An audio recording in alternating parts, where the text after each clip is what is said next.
Few voices are more amazing than Renee Fleming's.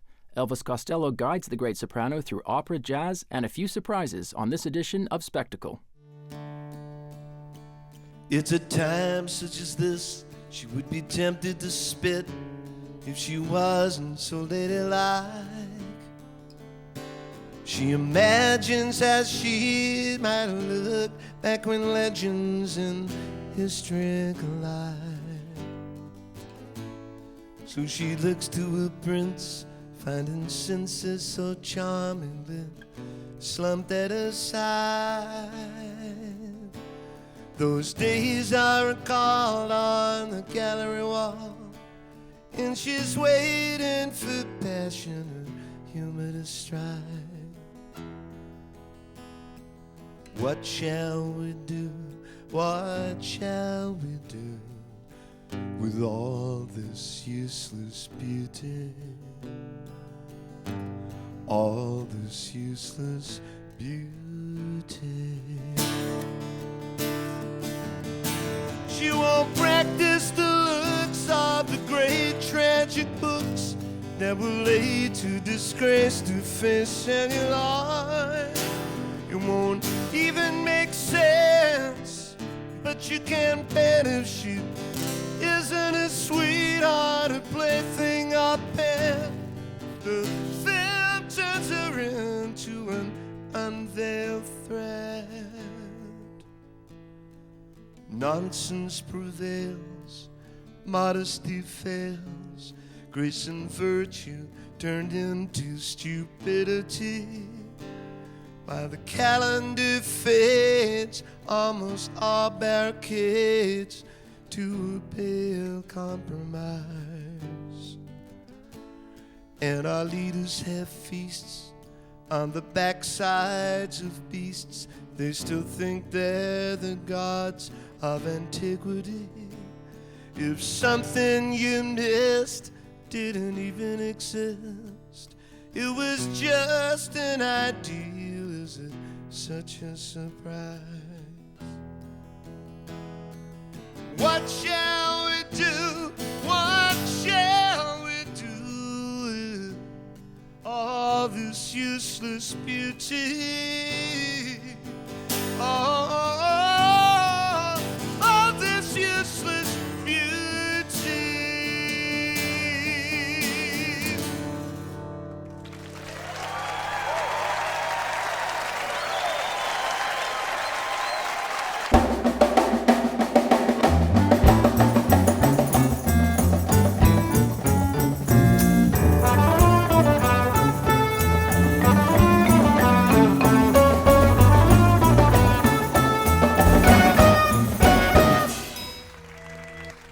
The crimes committed in the opera house are many and gruesome to behold.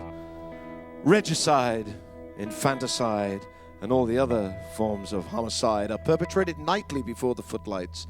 The threat of eternal damnation and darkness, more profound here than at any death metal concert. Opera also contains moments of extraordinary beauty, spiritual longing, hymns to forgiveness that have endured for hundreds of years and stretch into the world of future possibilities. My guest tonight is the premier American classical soprano of our time.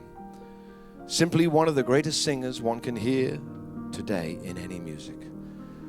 The star of the Metropolitan Opera House in New York and many other great opera houses and recital halls around the world, her repertoire includes some of the most popular as well as some of the most challenging roles in operatic literature.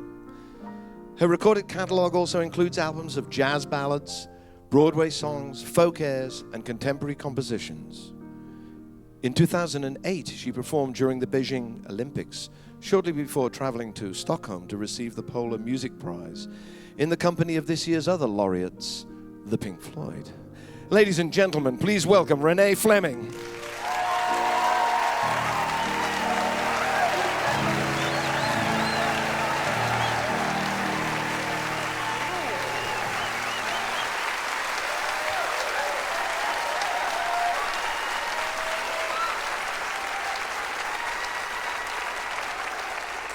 For those that don't understand about the operatic voice, the the trained voice isn't something, obviously, one is born with. It has to be, you have to recognize the potential for it, and then it has to be nurtured and move forward. You have to train.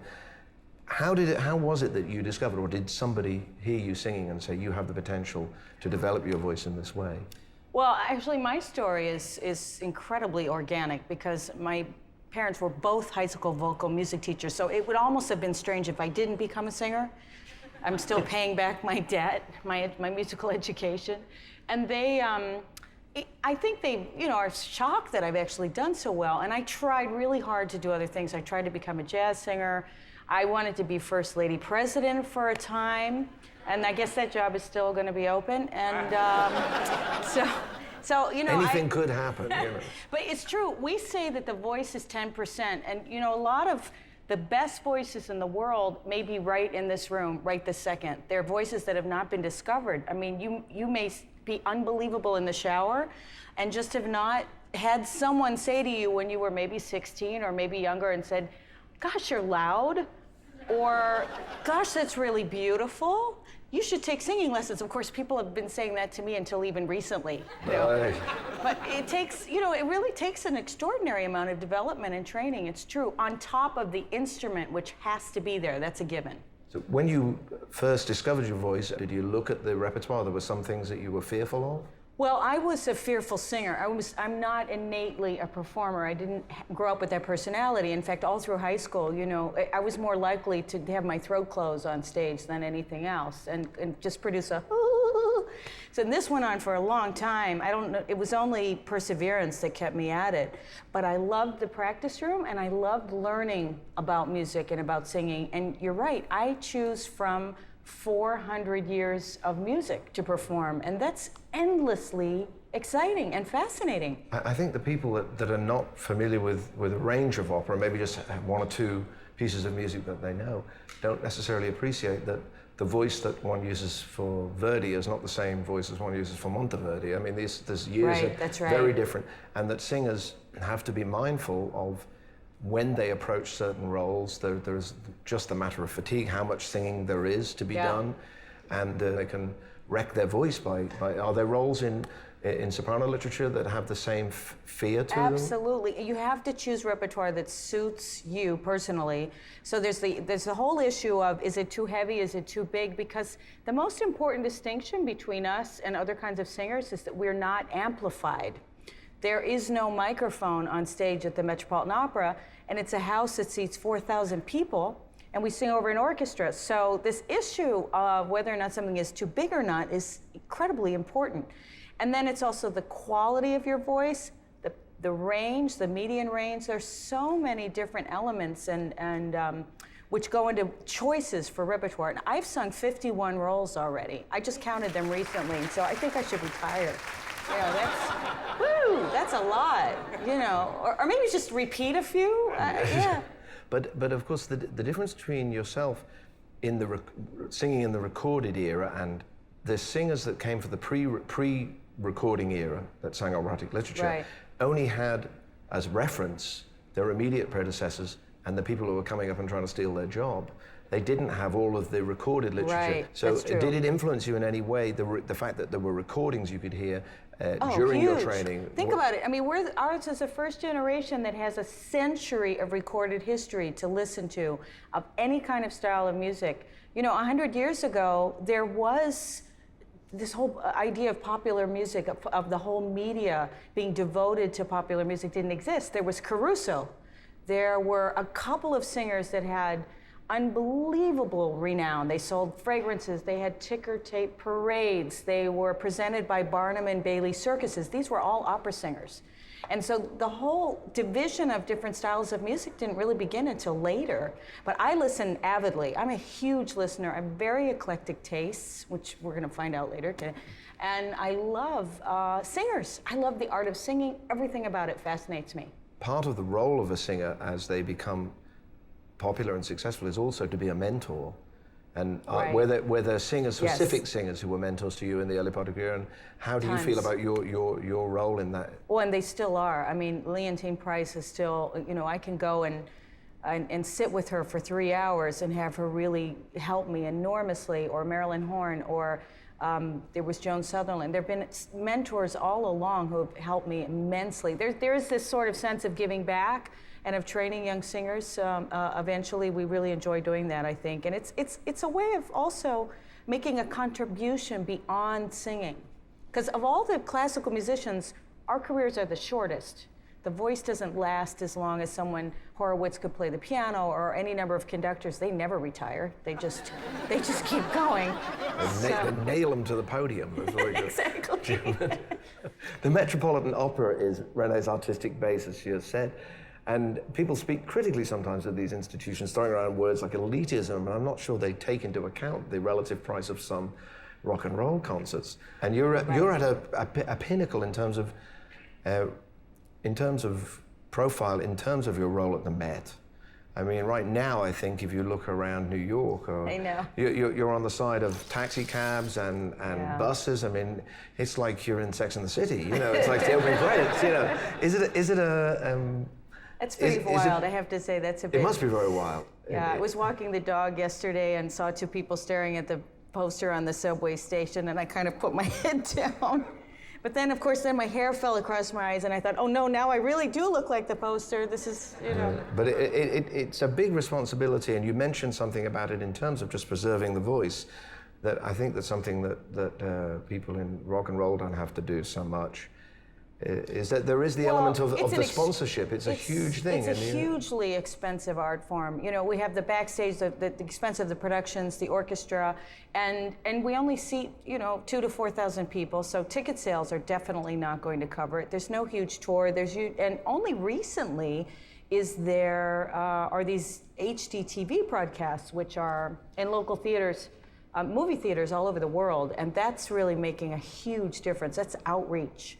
And what's happened to opera that's so fascinating is that now we're held to the same dramatic standards as any actor, whether on television, film, or in any venue or on the stage, because we're meant to look like our characters, within reason, and behave like them. And my goal as a singer is to make the audience actually forget that I'm singing. So if I'm doing my job right, if you're so involved in the story that later on you think, that was an opera. Even through the foreign language, because I sing in 8 foreign languages, not including 2 versions of Elvis from The Lord of the Rings. And that was interesting. And we have to learn all these style from these different, the training goes on. And then I'm in a costume. I wore a costume a couple years ago that was 8 feet wide. I mean, to get in the door, I had to do a 3-point turn. So we have all these challenges, but it is expensive. Some productions, I mean, there are many infamous stories about disasters in the opera, but the disasters in all forms of theatrical performance. I mean, I saw a friend of mine singing Carmen who's 6 foot tall, and in order for her to be eye to eye with her rather diminutive Don Jose, she was singing half of the opera kind of prone on a table, or he would appear in a window, or halfway up a staircase. I know, I've been there. And also then the lunge attack. You have to bend your knees as you come in close to the shorter tenor. What is that, the lunge attack? Yes, is that lunge. a technical? Yes, darling, I love you, and I'm trying to be shorter than you. But we were just laughing backstage, trying to remember. My favorite opera story of all time is actually from Tosca, which I'm going to sing. Yeah. Which is that, and this is true, which is that the director, there was no time to rehearse, and they had a whole new group of supers, which are extras, and he said, "You're soldiers, you follow Tosca, you just completely follow her till the end of the act." Well, Tosca jumps off the parapet and commits suicide. So sure enough, she jumped off and they all followed her. 20 guys the aria that you're going to sing is a very beautiful and well-known piece. Can you tell us, give us, for those that don't know it, the background to the... Tosca is a famous singer, and she's in love with a painter, and this is about the revolution, actually. And what happens is that the local and evil chief of police covets her.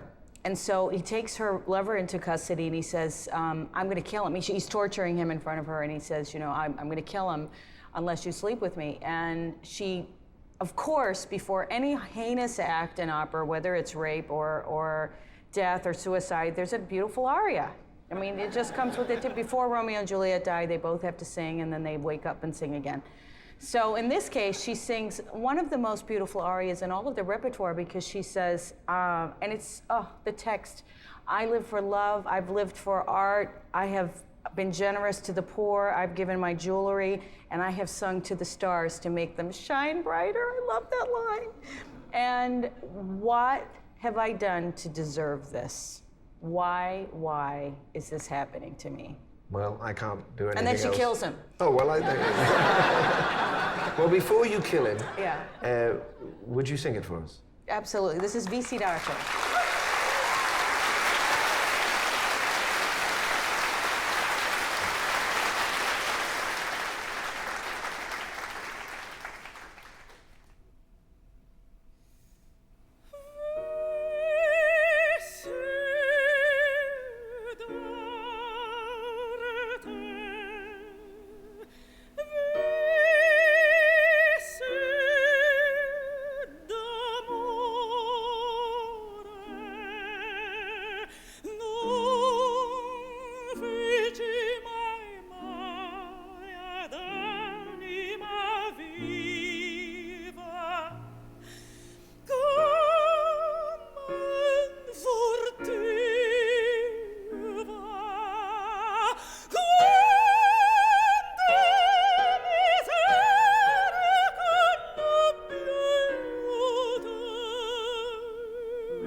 A role in which Renee has been greatly acclaimed is the Countess in Mozart's Nozze di Figaro.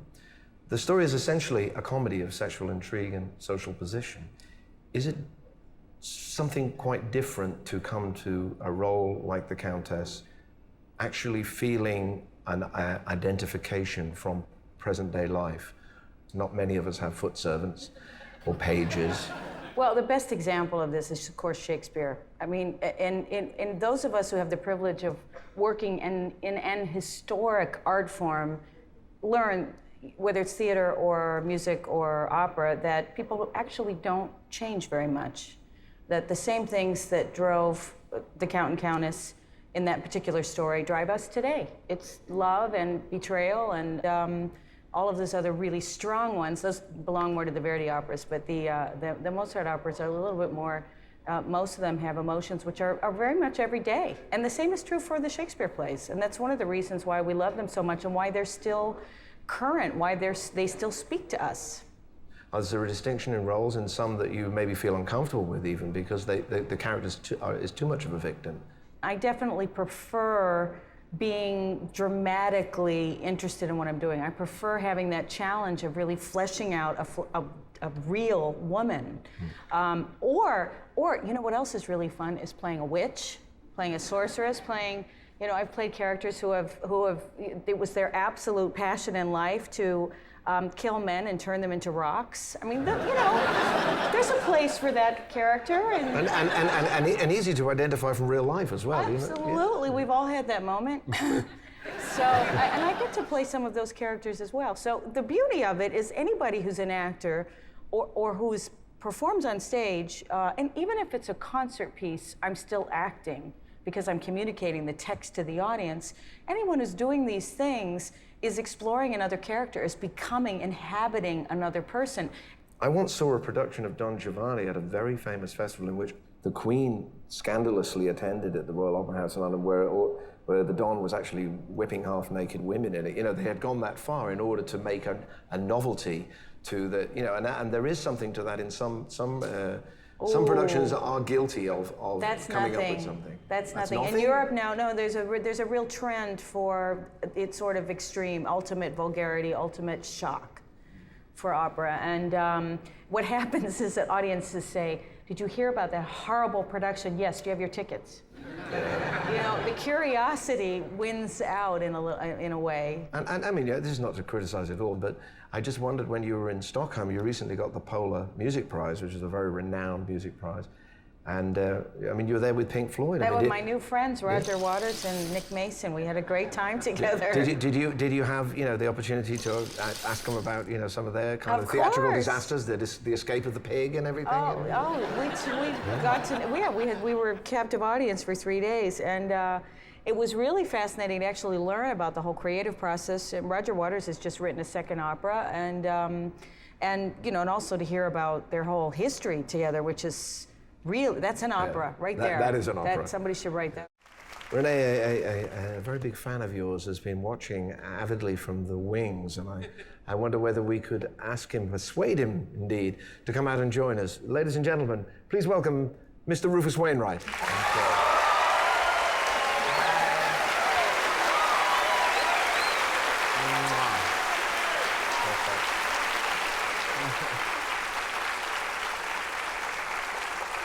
It's a mutual fan club. I can't believe we're at the Apollo Theater. I know, this is amazing. Well, I think it might be a first for the opera at the Apollo Theater.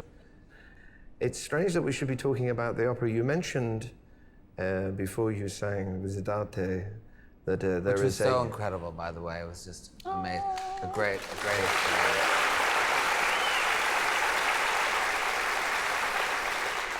You mentioned the character of the evil chief of police, and in fact, I'm just about to be an evil chief of police in an opera in Paris, Steve Naiv's opera, Welcome to the Voice. I am the chief of police that roughs up Sting, who sings the lead in this opera. So there are modern operas afoot, and of course, one that we've been reading about a lot is Rufus's Prima Donna. You've been working on an opera. Yeah, no, I'm writing one now. It's premiering next year at the Manchester International Festival in July, and which is very exciting. And I've actually played a little bit of it for Renee, hoping that she would do it, but she's otherwise engaged.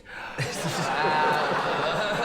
no, I mean, I'm booked. No, I know you're booked. But no, it's very exciting. Beautiful. Actually, I have a great singer, Janice Kelly, who's a great soprano, and she's an English soprano, and she's and the story recently, of course, reached the New York Times about your decision to take the opera to Manchester rather than as it was originally intended to be performed at the Met here in New York. Right.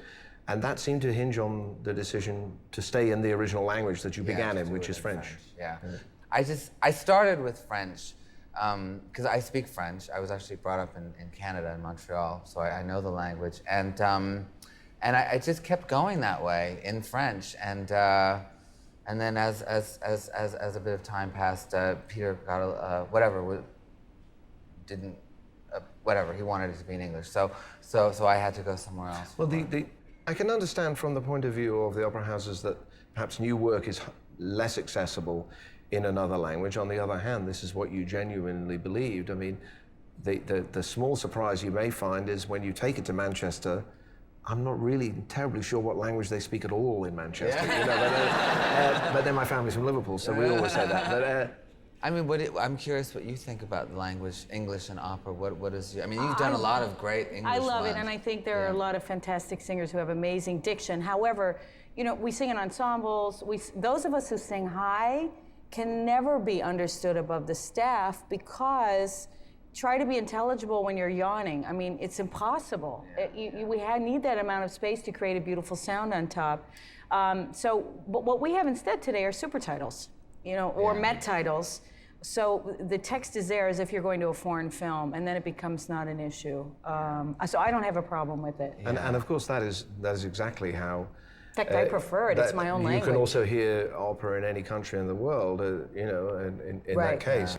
Is there one language that, I mean, this is a little bit of a loaded question because the beauty of the music has so much to do with it, but is there a language that you think is more beautiful in song? Oh, for me, it's French, absolutely. It is French. I love French.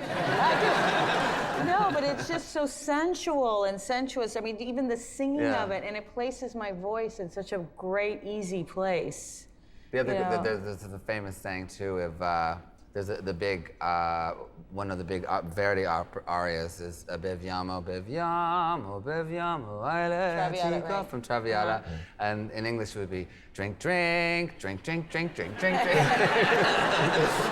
Well, Don Giovanni, the end of Don Giovanni in English, which I saw once, is Don Giovanni, come to dinner. You know, it's like, it's not quite the same invitation to eternal damnation. That's why we like original language. Yeah, translations are. See, we did both sing opera tonight, so like. I'm just looking at you, and I have that aria from your opera that I love in my head, because your tunes are so instantly stay with you, and the harmonies underneath them. It's really lovely. You're all going to love it when it comes out.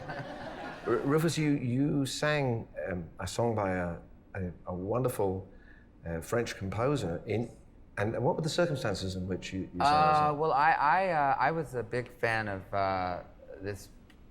the song cycle, Les Nuits d'été, which is by Hector Berlioz, and I just became obsessed with this recording, and so I started singing parts of it, specifically L'Absence, which is sort of the most famous song from the cycle, and I did that for a while in my show years ago, and then recently I was invited to Verbier, which is this very high-end classical festival in Switzerland, and they invited me over, and I thought I'd sort of dust off the Berlioz and do a little moment of that, and everyone was horrified. Now I have to say something here.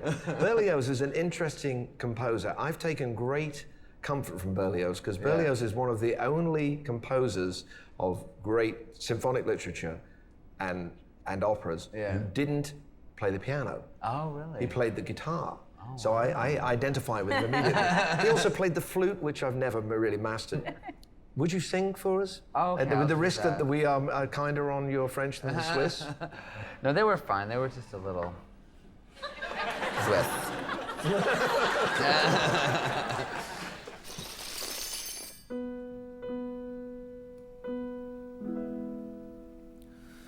Reviens, reviens,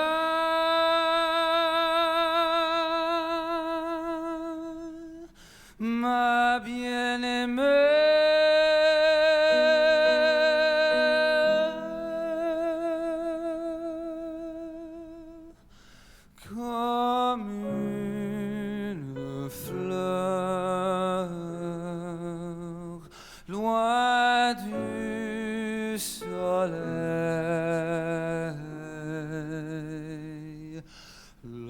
fleur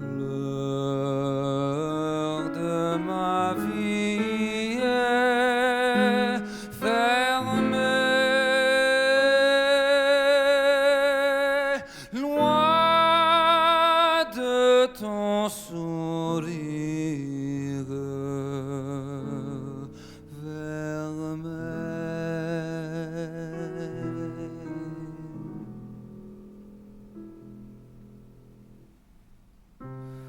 entre nos cœurs, quelle distance, tant d'espace entre nos baisers. Ô sort amer, ô dure absence, ô grand désir inapaisé.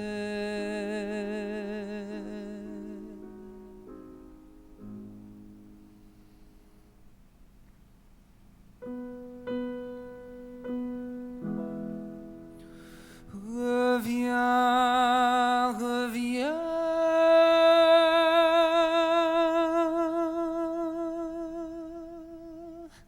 ma bien-aimée,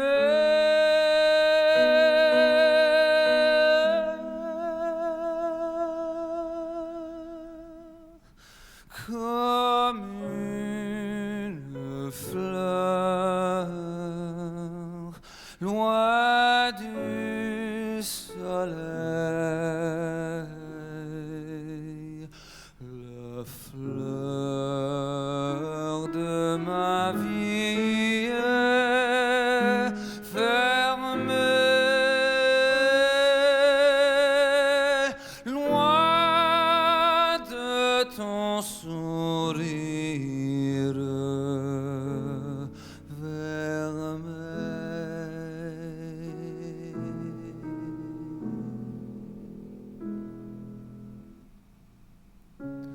d'ici là-bas, que de campagne, que de villes et de amours, que de vallons et de montagnes. Oh, là c'est le pied des chevaux.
I have to say that that was one of the great experiences of my life. Singing that with Renee present behind me was, I'll always remember it. I'll always cherish it. Renee has collaborated with some remarkable musicians beyond the world of classical music. The album Haunted Heart contains songs associated with jazz singers and art songs by composers such as Jimmy Webb. The album features pianist Fred Hirsch and another of tonight's guests, the great guitarist Bill Frisell.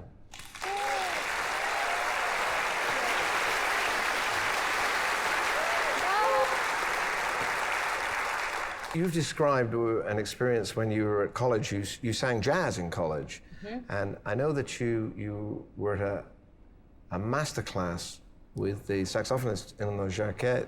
Right. And he actually offered you a gig, and he said, let's take the show on the road. Well, you know, that was a turning point for me. That was, you know, the road not taken, because Eleanor Jacquet just said, you're really great at this. And it's the song I'm going to sing right now is the song I sang for him, actually. And I didn't really, I was very young, and the idea of moving to New York at the time seemed very daunting to me. I was much more comfortable in an academic environment, so I went on and got my master's degree instead. And the opportunities to sing jazz there really didn't come to fruition. So and then I discovered how much I loved classical music. So it's funny, these things sometimes are circumstantial. Returning to the matter of the actual vocal production, you're using a very different technique in singing in this repertoire. Totally different. There are different colors that are created, Yeah. even a different register. Can you describe how you go about finding how to adapt your voice? Well, for Haunted Heart, I really didn't want to sound, I mean, the operatic sound, it has so much space in it, you know, and we've grown up in some cases which are not so great of hearing opera singers trying to sing other kinds of styles of music, but it always has this sort of ho sort of thing going, or a ho vibrato. You know, it's very difficult sometimes to change. So what I did for this music was drop an entire octave, is go down into my speaking voice and really sing in a place that I don't sing in opera at all, to try and create a whole different world vocally. The songs some of them are associated with some very famous jazz singers. Are there jazz singers who were particularly influential, and not necessarily in creating this album, but throughout your listening? Yeah. Who are your favorites? Well, first was Sarah Vaughan. I was a fanatic. I mean, she actually yelled at me in a concert, which was my moment of crowning glory.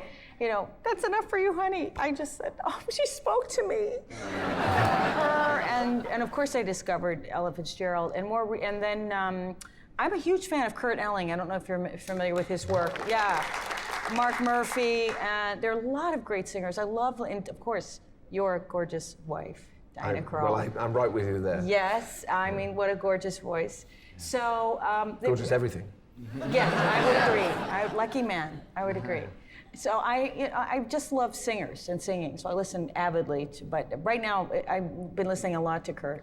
I'm going to ask Renee if you would sing that song that you sang with you there. Yes.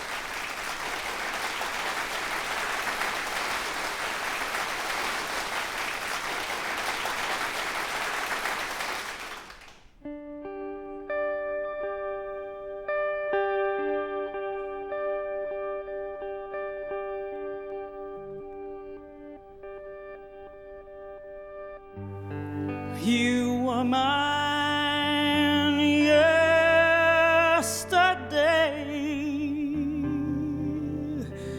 I believed that love was here to stay. Won't you tell me where I've gone astray? Please answer me, my love.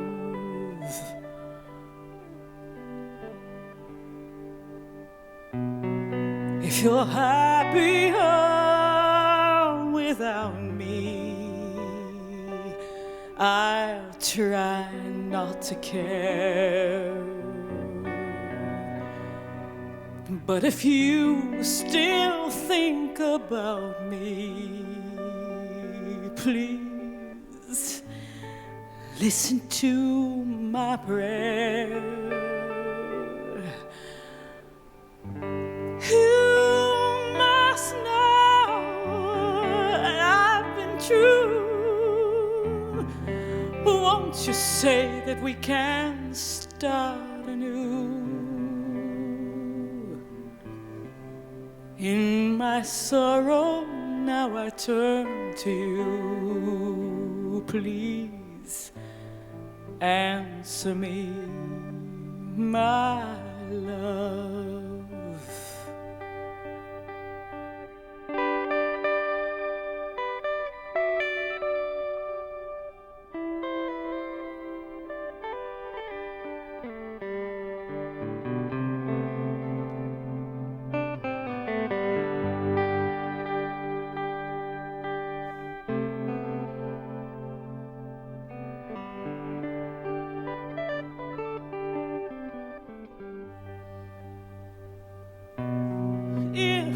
you're happier without me. I'll try not to care, but if you still think about me, please listen to my prayer.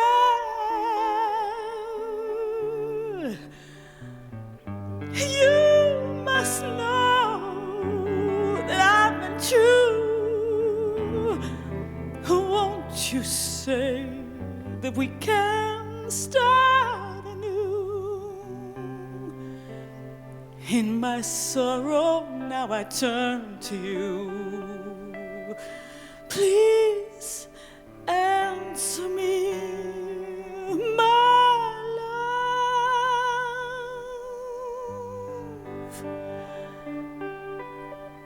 In my sorrow, and now I turn to you. Please answer me, my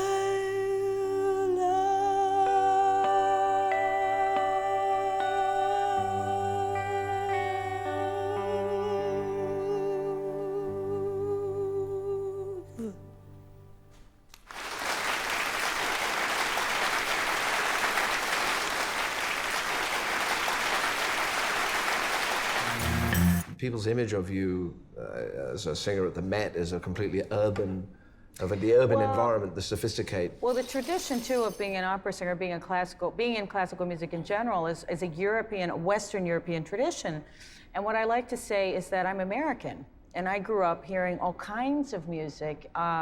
First of all, any of us who come from a choral tradition have learned a lot of the Appalachian folk songs, which originated most of them in the UK. And have all kinds of different versions depending on where they were from. I mean, you know so much more than I do, but I grew up just loving this music. My grandfather actually in Pennsylvania was a fiddler and taught me a couple of tunes, and so I probably heard it, some of it.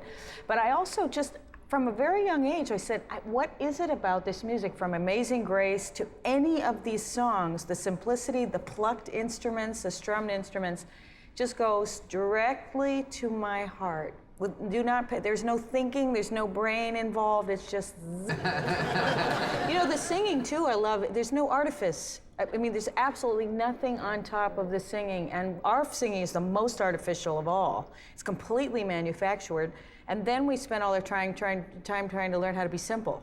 So it's really interesting. Yes. Tell us what you're going to sing, right? In the Pines.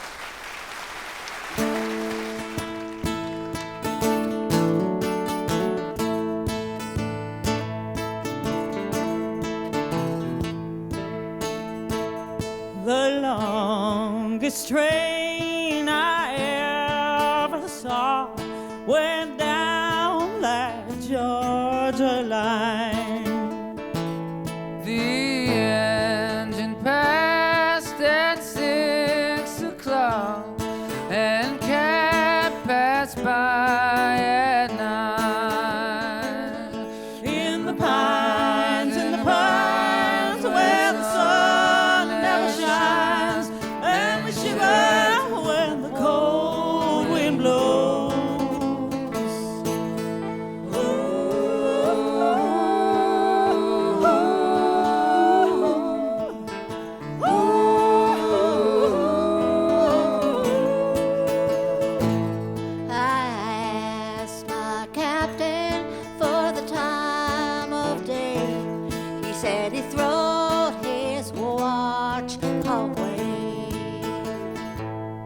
A long steel ram and a short cross tie.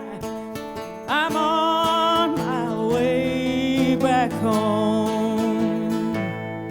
In the pines, where the sun never shines, and we shiver when the cold wind blows.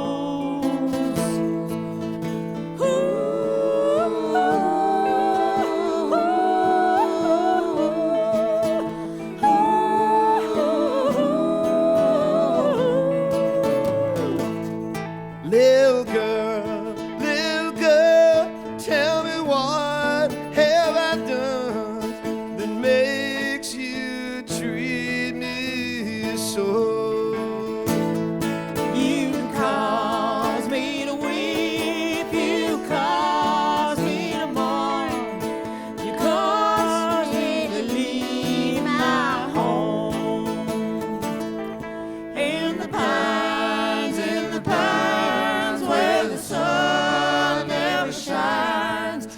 we shiver when the cold wind blows.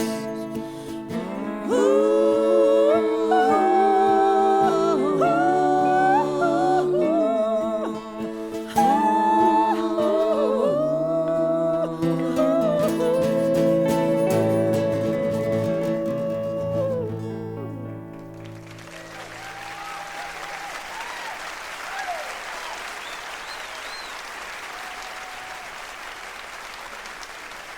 We're going to close out with a song that I wrote with my brother T-Bone Burnett. It's written in the style of an old Appalachian song, and it incorporates that chord.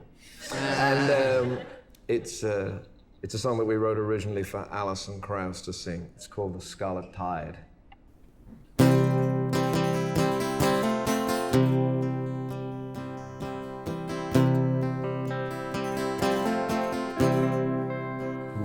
I recall his parting words.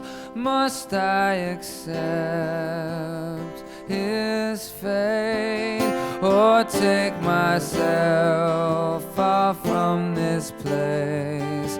I thought I heard a black bell toll. A little bird did sing. Man has no choice when he wants everything.